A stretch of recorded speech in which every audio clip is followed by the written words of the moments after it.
Lau modalidade daude, bizikleta normalak, tandena, trizikloa eta handbike ero eskuko bizikleta.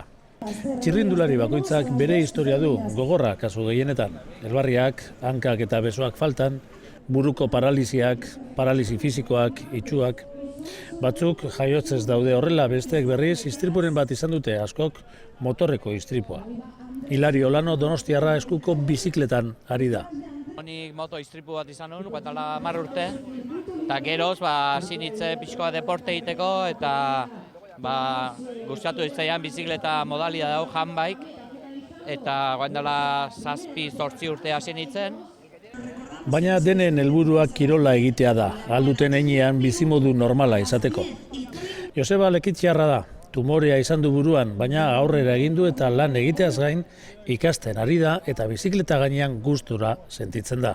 Etxin geratzia, loma sentzako honena kiroletxi da. Eta hori zen, mendira joan, oinez ibili, korrika, erozer. Ni nago bizikleti guztien ja, bizikletia. Korrika betxe hot eta igiri bai, baina batez bizikleta etxe hot.